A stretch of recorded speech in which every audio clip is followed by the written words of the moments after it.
하나님이여 내게 은혜를 베푸소서. 내게 은혜를 베푸소서. 내 영혼이 주께로 피하되 주의 날개의 그늘 아래에서 이 재앙들이 지나가기까지 피하리이다. 내가 지존하신 하나님께 부르짖으며 곧 나를 위하여 모든 것을 이루시는 하나님께로다. 그가 하늘에서 보내사 나를 삼키려는 자의 비방에서 나를 구원하실지라. 셀라. 하나님이 그의 인자와 진리를 보내시리로다. 내 영혼이 사자들 가운데에서 살며 내가 불사르는 자들 중에 누웠으니 곧 사람의 아들들 중에라. 그들의 이는 창과 화살이요 그들의 혀는 날카로운 칼 같도다. 하나님이여 주는 하늘 위에 높이 들리시며 주의 영광이 온 세계 위에 높아지기를 원하나이다. 그들이 내 걸음을 막으려고 그물을 준비하였으니 내 영혼이 억울하도다. 그들이 내 앞에 웅덩이를 팠으나 자기들이 그 중에 빠졌도다. 셀라. 하나님이여 내 마음이 확정되어 싸우니 내가 노래하고 내가 찬송하리이다. 내 영광아 깰지어다. 비파야 수금아 깰지어다. 내가 새벽을 깨우리로다. 주여 내가 만민 중에서 주께 감사하며 문 나라 중에서 주를 찬송하리이다. 무릇 주의 인자는 커서 하늘에 미치고 주의 진리는 궁창에 이르나이다. 하나님이여 주는 하늘 위에 높이 들리시며 주의 영광이 온 세계 위에 높아지기를 원하나이다. 아멘. 1절입니다. 하나님이여 내게 은혜를 베푸소서. 내게 은혜를 베푸소서. 내 영혼이 주께로 피하되 주의 날개 그늘 아래에서 이 재앙이 지나가기까지 피하리이다. 이 시의 정황은 사울을 피해서 굴에 있던 때 뭐 이렇게 위에 적혀 있죠. 작은 글씨로. 굴에 있을 때는 뭐 두 가지 경우입니다. 엔게디 광야에서 그 굴에 있었던 때든지 아니면 아둘람 굴에 있든지 이게 다윗의 그 식솔들이 적지 않았거든요. 400명 가까이 되는 사람들이 거주를 해야 되기 때문에 뭐 조그마한 이런 굴에는 있기가 어려웠겠죠. 그나마 사람이 들어가서 그래도 뭐 잠을 자고 할 수 있을 정도의 사이즈는 돼야 되니까 아마 몇 개 안 되는 그런 굴이었을 수도 있습니다. 근데 지금 사람이 살 만한 그런 정황은 아니잖아요. 우리가 굴에 가서 우리가 관광지 같은 데 가면 굴 속에서 뭐 음악회도 하고 뭐 구경도 하고 이렇게 하지만 거기 어두컴컴하고 그리고 뭐 박쥐 같은 것들도 살고 그리고 기본적으로 축축하고 사람이 거주할 만큼 쾌적한 그런 정황은 아니죠. 다윗도 뭐 살고 싶어 사는 게 아니라 자기가 선택할 수 있는 여지가 별로 없고 그리고 지금 살고 죽느냐 뭐 이런 문제를 가지고 있는 사람이 뭐 쾌적하고 뭐 이런 거는 바랄 수 없겠죠. 딱 한 가지만 보고 거기를 결정했겠죠. 그냥 사람 눈에 안 들키고 그리고 급작스럽게 오는 또 군사들 눈을 좀 피할 수 있는 뭐 불시에 사울의 군사들이 들이닥치니까 다윗이 이게 움직이는 동선을 사람들 눈에 띄는 순간에 엔게디에서도 그렇고 그리고 아들람 굴도 그렇고 자기가 도움을 준 사람 그리고 자기와 가까운 그 유다 지파까지도 자기를 신고하고 고발할 정도면 다른 관계가 없는 자기가 도움을 직접적으로 준 적이 없거나 다른 지파 같은 경우에는 뭐 이건 두 번 생각할 것도 없죠. 안 들키고 어쨌든 잘 숨어 있어야 되는 뭐 그것을 위해서 최적의 장소는 이런 굴 같은 데죠. 아무것도 바람이 없이 사람들 눈에 안 띄면 된다. 이 집안이 막 이렇게 복잡한 곳에서 막 늘 싸우고 지지고 볶고 하는 이런 집에서 사는 사람은 평화주의자가 될 가능성이 많거든요. 항상 뭐 집이 언제 뭐 폭발할지 모르는 그런 집에서 살면 그냥 사람들이 어떤 불합리한 문제를 계속 가지고 있는데도 불구하고 그것에 대해서 잘 건드리지 못합니다. 다른 어떤 것보다도 아무 일 없는 것이 그대에게는 가장 중요한 선택이기 때문에. 근데 여기서 나이가 들어도 잘 벗어나지 못합니다. 평화주의자가 되는 거죠. 저도 조금 평화주의자인데 이런 트라우마 이게 아마 죽는 날까지 갈 가능성이 많습니다. 그래서 다윗은 자식 교육을 잘 못 시킵니다. 뭔가 문제가 있는데도 그에 대해서 분란을 일으키고 싶지 않은 그 요압이 무슨 문제를 제기하는데도 그에 대해서 뭐 별다른 말을 못하는. 그래서 이게 최소한의 생명을 부지할 수 있는 자기 몸을 숨길 수 있는 그런 곳에 두었는데 어떻게 그랬는데도 누군가가 그걸 발견해 가지고 또 고발을 해서 지금 사울이 그 군대를 이끌고 뭐 1000명을 이끌고 온 것 같은데 샅샅이 뒤진 거죠. 그 근방에 있는 굴들을. 뭐 굴이 많다 해봤자 그 많은 군사를 이끌고 와가지고 샅샅이 이렇게 뒤지고 있다는 거는 뭐 금방 발각되겠죠. 내가 지존하신 하나님께 부르짖으며 곧 나를 위하여 모든 것을 이루시는 하나님께로다. 사울의 군대는 뭐 추적하고 누군가를 발견해내고 이런 데 특화됐죠. 군대는 외부의 적들과 싸우려고 있는 게 군대잖아요. 근데 독재자의 군대가 전쟁을 잘 못한답니다. 이 독재자의 군대는 독재자의 그 어떤 그 지위를 지키기 위한 데 특화돼 있어가지고 외부의 적과는 싸움을 잘 못한다네요. 그냥 아마 북한과 전쟁하면 아마 북한 사람들이 싸움을 잘 못할 수도 있습니다. 이런 그 사울의 군대가 그냥 이 다윗 하나를 추적하는데 점점 더 이제 특화되는 거죠. 여기 보면 그 불지르는 자로 이렇게 표현하고 있는데 그 동굴 입구 지금 2절에서 나오는 게 아니고 저 뒤에 보면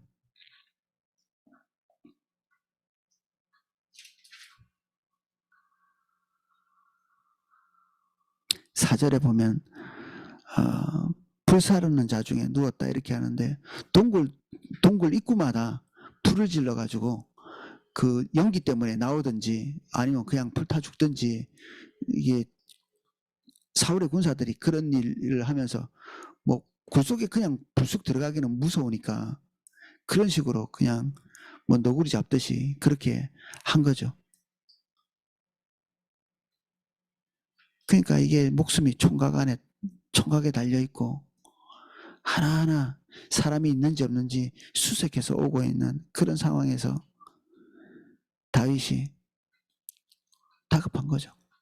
주님께 구하고 있는. 그가 하늘에서 보내사 나를 삼키려는 자의 비방에서 나를 구원하실지라. 하나님이 그의 인자와 진리를 보내시리로다. 이게 도움이 너무 다급해서 그랬는지 지금 상황이 너무 급박해서 그랬는지 언어도 잘 맞지 않는 것 같은 느낌이 듭니다. 하늘에서 보내사 나를 삼키려는 자의 비방에서 나를 구원하실지라 해놓고 목적어가 없어요. 하늘에서 뭔가 보낸다고 해놓고 뭘 보내는지 적어놓지를 않고 있죠. 뒤에 이렇게 보면 하나님께서 그의 인자와 진리를 보낸다 이렇게 추가하고 있는데 지금 하나님께 뭘 보내시든지 자기를 구원해 주시도록 지금 당혹스러운 상황에 들어와 있기 때문에 빨리 구해 주십시오. 일단 뭐든지 간에 살고 봐야 되지 않겠냐.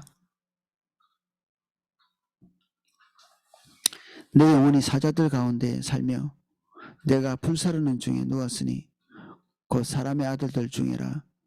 그들의 이는 창과 화살이요 그들의 혀는 날카로운 칼과도다. 사자가 뭐 대항해 볼 수 없는 짐승이죠. 지금 사울의 군대를 사자라고 이렇게 비유하고 있고, 그들의 세력, 힘, 파워, 이거는 뭐 대항해 볼 수 있는 여지가 없는 처지니까.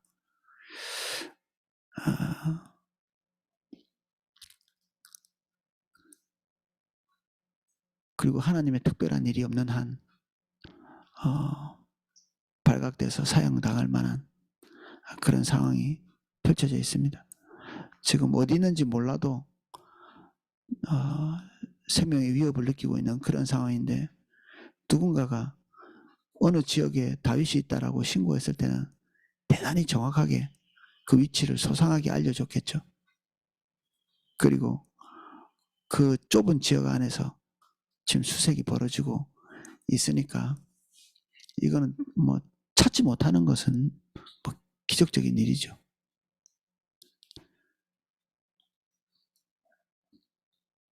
하나님이여 주는 하늘 위에 높이 들리시며 주의 영광이 온 세계 위에 높아지기를 원하나이다.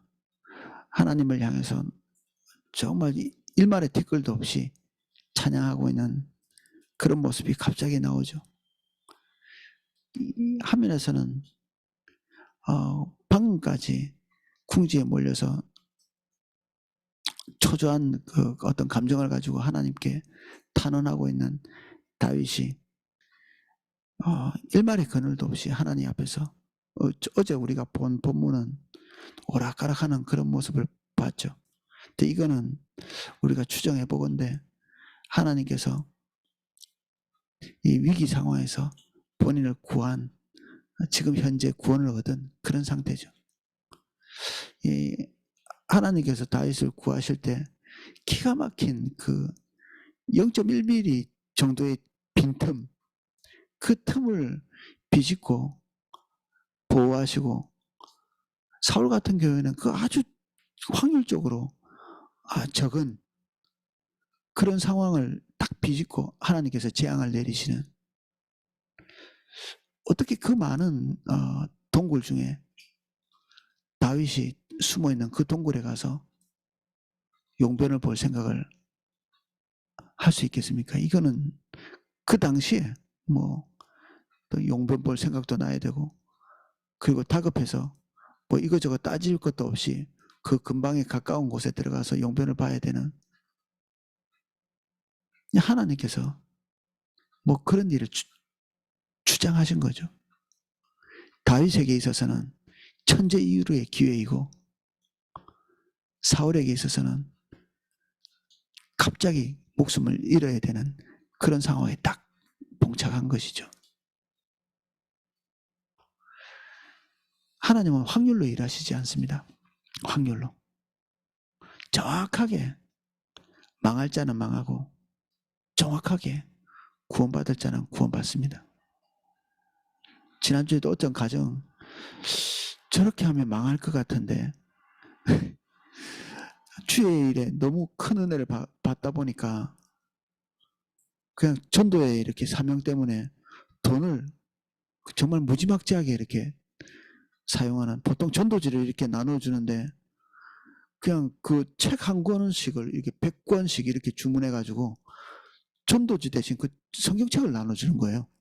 뭐 지나가는 사람은 땡 잡은 거죠. 그 뭐 복음이라고 몇 마디 들으면 성경책 한 권 근사한 것들을 이렇게 주니까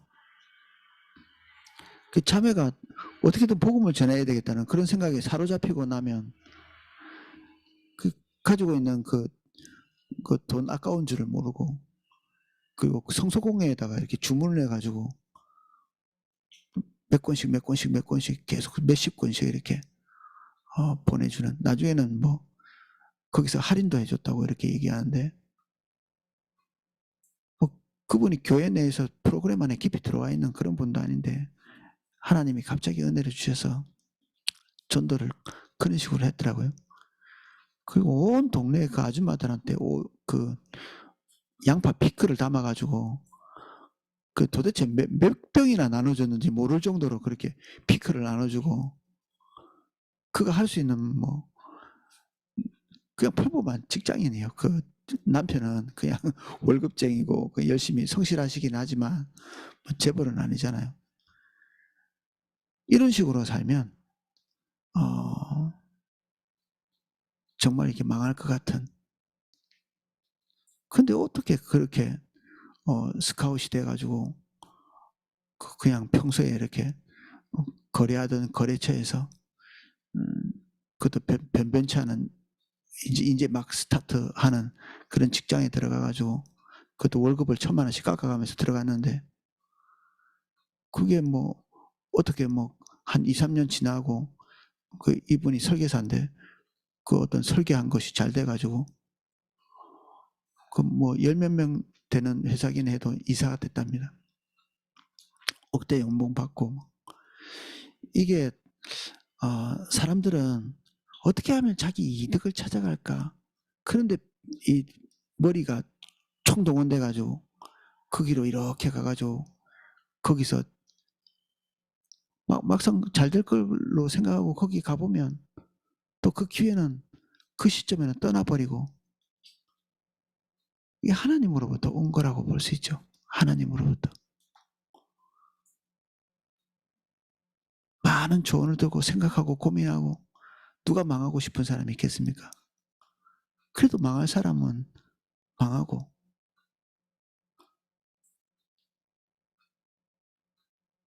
정말 부에 대해서 관심도 없이 달려가는 그 길, 주님의 뜻인가 뭔가 하는데도 결국 그 종착역에 도착해 보면 한 번에 그냥 그 상황을 일으키시고, 그래서 결론은 이럴 수밖에 없습니다. 하나님은 절대 확률이 아니시다. 성공할 가능성을 가득 채워놓고 있어도 그 자리에서 죽고요.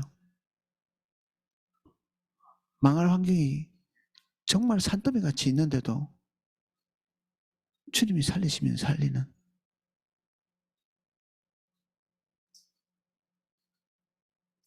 다윗은 지금 이 상황에서는 죽는 게 자연스러운 거죠. 발각되는 것이 자연스럽고 지금 이잡듯이 잡아가는 동굴 입구마다 지금 불을 지르고 있는 그런 상황인데,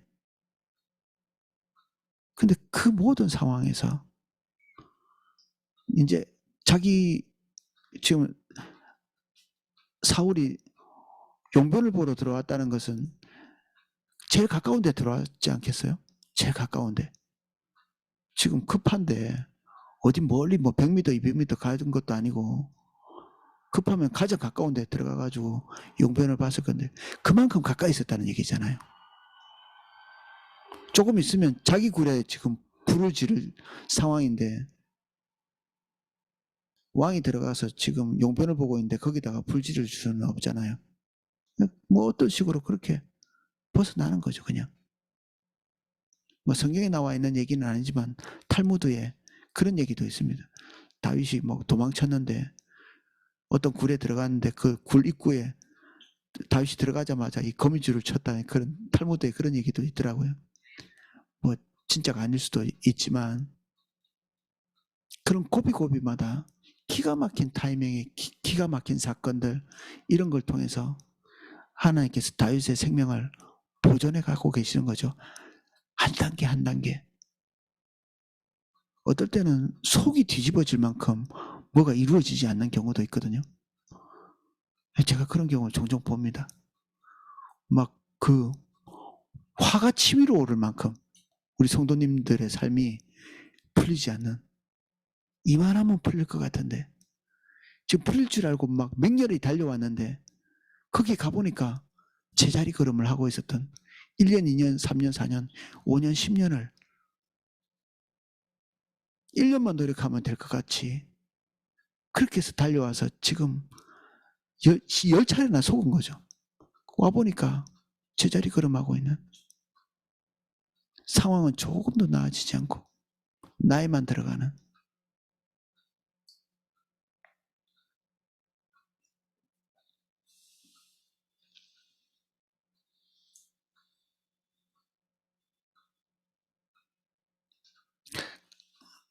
너무 슬픈 일이죠. 그렇게 되면 너무 슬픈 일이. 어디 유행가 가사에 그런 게 있더라고요. 이거 누군가가 배신한 거는 배신하고 이렇게 간 거는 용서가 되는데 그 기간 동안에 자기의 인생이 10년, 20년 흘러가 버린 거죠. 그 사람과의 관계가 깨진 것들은 괜찮은데 그 기간 동안에 이미 자기는 좋은 시간들이 다 흘러가 버린, 우리가 주님 따라가지 않고 우리 나름대로 이런 결정 저런 결정 하다가 보낸 세월은 다시 돌아오지 않습니다. 1년도 좋고 2년도 좋고 5년도 좋고 10년도 좋고 그냥 그렇게 흘러가고 있는데 우리는 계속 우리 생각과 우리 결정, 자기 목표 이런 거 하다가 인생을 낭비하고 있는 그런 때가 주변에서 너무 많이 발견되는 거죠. 주님의 세계는 우리가 10년 갈 길을 6개월에도 갈 수 있습니다. 하나님은 확률을 따라서 일하시지 않는다. 정확하게 당신이 갈 길을 아시고 우리를 인도하셔서 거기에 딱 집어넣는 거죠.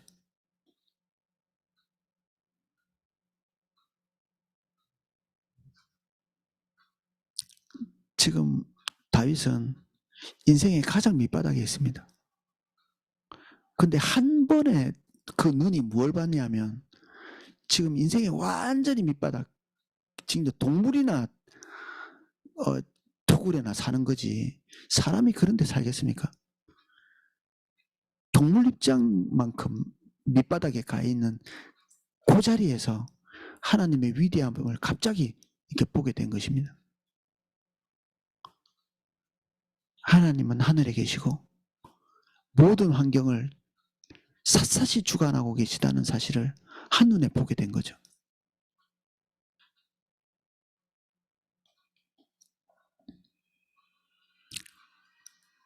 그들이 내 걸음을 막으려고 그물을 준비하였으니 내 영혼이 억울하도다. 그들이 내 앞에 웅덩이를 팠으나 자기들이 그 중에 빠졌도다. 이게 한 번, 두 번이 아니죠. 지금 수색할 때마다 다윗에게는 정적을 제거할 수 있는 초로의 찬스가 났고 수색할 때마다 사울은 자기 목숨을 잃을 그런 상황에 빠져 있는, 될 것 같았는데 되지 않는, 사울의 입장에서는 엄청나게 무서웠겠죠. 자기도 한때 하나님의 사람으로 지칭받던 사람인데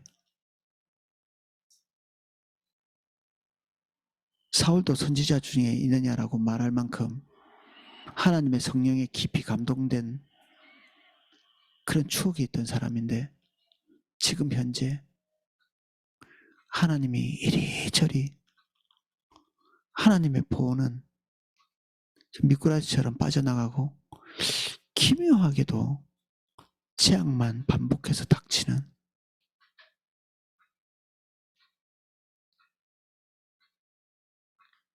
사울은 자기에 닥친 재앙이 다윗인 줄 알았거든요. 이놈만 제거하고 나면 모든 것이 다 편해진다고 이렇게 생각했죠. 이게 우리하고 비슷하지 않나요? 요고비만 넘으면 다 해결될 것 같이, 이 문제만 없어지면 해결될 것 같이 한 발 한 발. 근데 그거 우리가 죽을 때까지 갑니다. 안 없어지고. 그거 해결하고 난 다음에 주님을 바라보려고 하는 사람은 죽는 날까지 보지 못합니다. 그것을 그대로 냅두고 그 자리에서 주님을 봐야 하는데 속는 거죠. 계속해서. 누가 속이는 것도 아닌데 자기 자신에게 계속 속는 것입니다. 사울과 같이. 그래서 아유 이제 내려놔야지. 아, 내가 잘못했구만. 이런 생각이 드는데도 또 기회가 쑥 찾아오거든요. 아이고 다윗아 내가 너를 너무 억울하게 괴롭혔구나. 내가 다시는 너 안 쫓아야 되겠다. 이렇게 해놓고 다시 누군가가 다윗이 어느 지역에 숨어 있습니다. 이렇게 딱 들리는 순간에 확 돌변해버리는. 다시 추적하고 다시 궁지에 몰리고. 아마 이런 생각을 했을 수도 있습니다. 아 이제야 하나님께서 이 정적을 나에게 손에 붙이는구나. 이제야 나를 이런 어려움에서 벗어나게 해주시는구나. 자기 나름대로의 신앙과 자기 나름대로의 믿음이죠. 한 발 가보면 신기루처럼 없고 또 한 발 가보면 신기루처럼 없는. 지금 우리가 그런 상황에 빠져 있다면 우리는 가던 길을 중단해야 됩니다. 우리의 상황을 타개하기 위해서 몸부림치고 있는 그 행동을 중단해야 된다는 겁니다. 그 자리에 주저앉아서 주님 봐야 되죠. 요것만 좀 정리해 놓고요.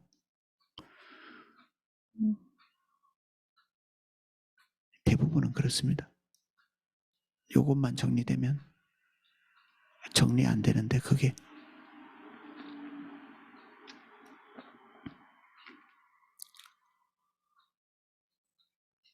하나님이여 내 마음이 확정되고 내 마음이 확정되었사오니 내가 노래하고 내가 찬송하리이다. 주님만 보겠다고 결정한 거죠. 이렇게 결정되지 않고 환경을 따라서 요곱이 이러다 보면 영원히 주님 중심적인 삶은 살지 못합니다. 확정하고 이제 내가 주님을 찾고 환경을 보지 않겠다고 결정하고 이런 길 저런 길로 가지 않겠다고 결정하고 주의 길에 서야 합니다. 유일한 방법이죠. 이게 내가 좀 위기나 벗어나고 보자. 그 다음에 주님 찾는 것은 영원히 주님을 못 찾는 방법을 선택한 것입니다. 내 영광아 깰지어다 비파야 수금아 깰지어다 내가 새벽을 깨우리로다. 내가 주여 내가 만민 중에 주께 감사하며 문나라 중에서 주를 찬송하리이다. 노골적으로 주님이 일하시는 것들을 드러내는 거죠. 간증하는 것입니다. 노골적으로 은밀히 나 혼자 알고 있는 것이 아니라 노출을 하는. 그 뒤에 뭐 부끄러워질 수도 있겠죠. 주님이 함께 하신다더만은 별 볼 일 없네. 근데 우리가 바보가 되는 각오를 하고 하나님이 우리 삶 안에서 행하신 일들을 그것을 비웃을 만한 사람들에게조차도 드러내는 것. 이 다윗은 하나님의 그 입지가 자기 삶 안에서 전체를 차지하고 있는 그런 사람이어서 이런 행동이 가능한 거죠. 취사 선택할 수 있는 분이 아닌 유일하게 붙들고 있는 분이기 때문에.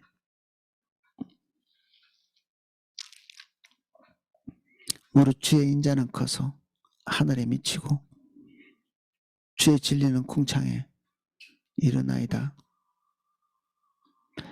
하나님이여 주는 하늘 위에 높이 들리시며 주의 영광이 온 세계 위에 높아지기를 원하나이다. 우리가 상황을 자세히 살펴볼수록 어떨 때는 우울한 마음이 쑥 찾아옵니다. 어제도 혜선이 기도회 하면서 우리 권역장님이 유럽의 현실에 대해서 낱낱이 이렇게 설명해 주시는데 마음이 우울하더라고요. 현실을 아는 것은 중요한 일인데 하나님은 그 현실 위에서 여전히 위대하시고 그 현실 위에서 여전히 강하시고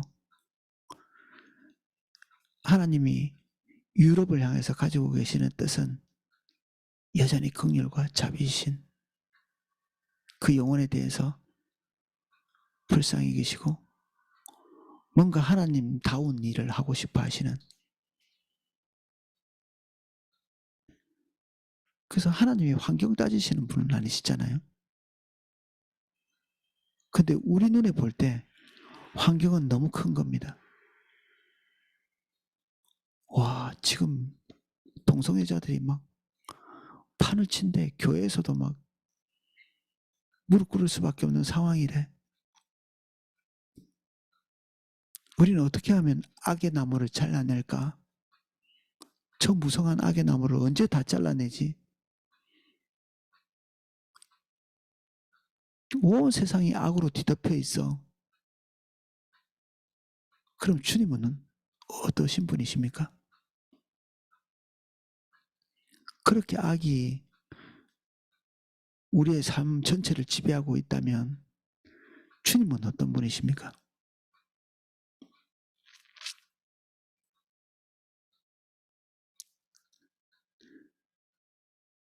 다윗은 지금 살 방법이 없는 곳에서 살아난 다음에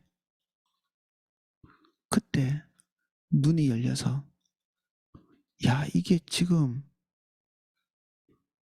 온 천지가 사울의 천지인데 사울이 삶의 주도권자는 아니구나. 여전히 하나님께서는 이 이스라엘의 왕이시구나. 하나님은 눈에 보이는 군대도 없으시고 눈에 보이는 권력, 눈에 보이는 정보망도 없으신데 하나님은 여전히 일하시구나. 세상의 모든 정보를 다 가지고 있고 세상의 모든 권력을 다 가지고 있는 그때 당시에 사울의 입장이죠. 근데 그 뜻대로 되는 것은 아무것도 없었습니다. 그 뜻대로 되는 것은.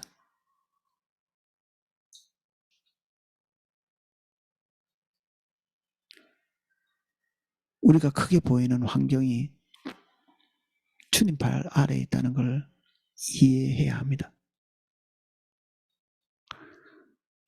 유럽이 아무래도 여전히 주님 발 앞에 있고 우리야 뭐 현실에 안 닥쳐 있으니까 그렇지요. 이렇게 그렇게 항변하는 분이 있을 수 있지만 뭐 우리가 다시 성경이 말씀하고 있는 하나님의 위치를 재확인하는 데서부터 출발해야 되는 게 뭐 우리의 믿음이죠. 내 입장 돼 보십시오. 우리 그런 말은 하지 맙시다. 우리끼리 내 입장 돼서 뭐 똑같이 그런 말 하시겠습니까? 그럼 목사가 뭐하러 있겠습니까? 뭐 다 서로 자기 입장대로 이렇게 하자면.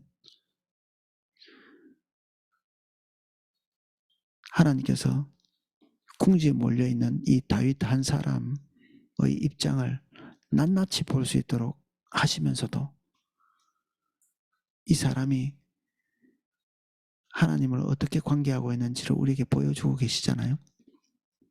그리고 이 정도 밑바닥에 간 사람 잘 없거든요. 이게 뭐 이게 사람의 사는 거라고 볼 수 있습니까? 이게 다윗의 삶이. 이 정도 밑바닥에 있는데도 하나님께서 그 상황에서도 함께 하시고 그를 지지하시고, 사람들은 하나님이 버렸나 보다 뭐 이렇게 생각하시겠죠. 저희 지난주에 같이 만났던 그분도 교회에서 그렇게 인정받는 분은 아니었거든요. 교회에서 저분 좀 이상하지 않아? 뭐 이런 그런 소문이 돌던 그런 분이세요. 직접 만나보니까 안 이상해요. 성격만 조금 이상해요. 조금 미숙해. 약간 이상한데 만나보니까 주님과 관계를 잃어버린 것도 아니고요. 조금 미숙한 거예요. 약간 미숙한 거. 주님이 그럼 그 사람 버렸냐? 안 버렸습니다. 조금 미숙할 뿐이에요. 약간 미숙할 뿐입니다. 사람들이 이상하게 볼 만한 것이 뭐 없지는 않지만 저는 어떤 그런 미숙함이 다루어지는 그 기간 10년 동안에 하나님께서 행하신 일은 훨씬 많았다. 그 안에. 그래서 우리 주변에 있는 이상한 사람을 좀 자세히 봐야 되겠다는 생각도 들었습니다. 저 사람은 왜 저렇게 행동하지? 저거 좀 이상한 믿음 아닌가 싶은. 근데 그건 뭐 아무도 모르겠다 이런 생각이 듭니다. 그 사실은 사역자들도 그분이 약간 뭐 리더가 되기에는 조금 문제가 있지 않나? 뭐 이런 생각들을 했던 분이니까 겉으로 볼 때는 충분히 염려해 볼 만한. 근데 그 안에서의 그 하나님과의 관계, 누구든지 다윗을 신고해서 빨리 이스라엘에서 없어져야 될 사람으로 낙인 찍어 놓고 있는 사람이거든요.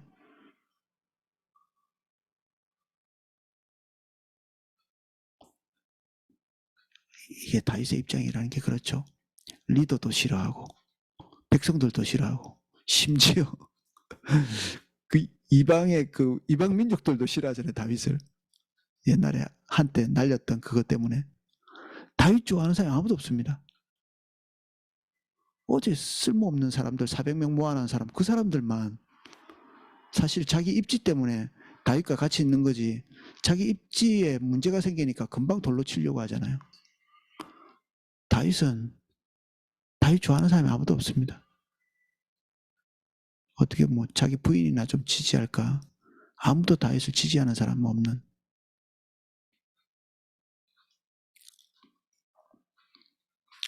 결국 주님과의 관계, 요거 하나만 우리에게 남게 됩니다.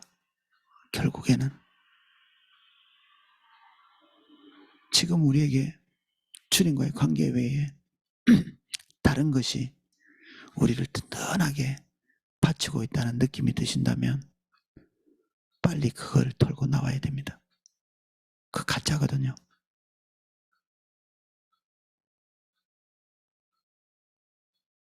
그게 부자라 부유하여 부족함이 없다. 그렇게 느끼는 겁니다. 든든한 보장이 주님이 아니면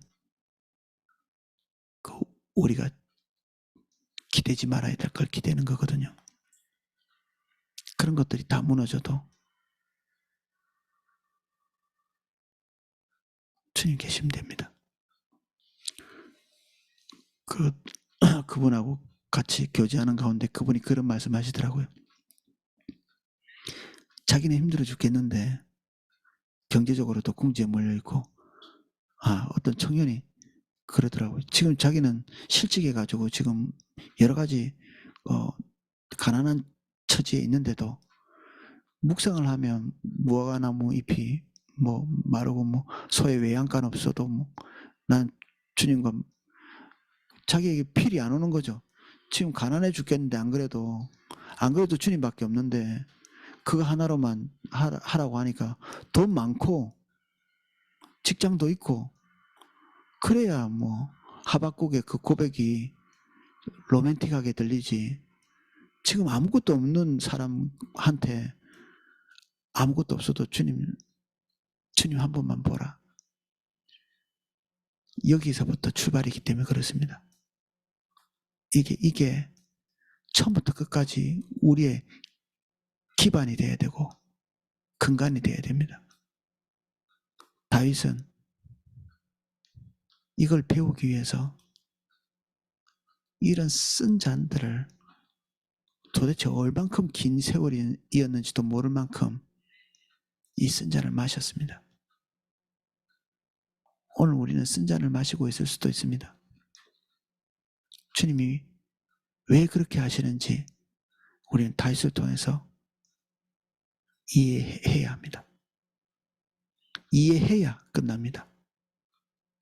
이해해야 끝납니다.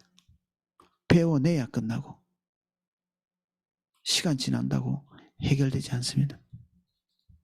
오늘은 여기까지 살펴보겠습니다.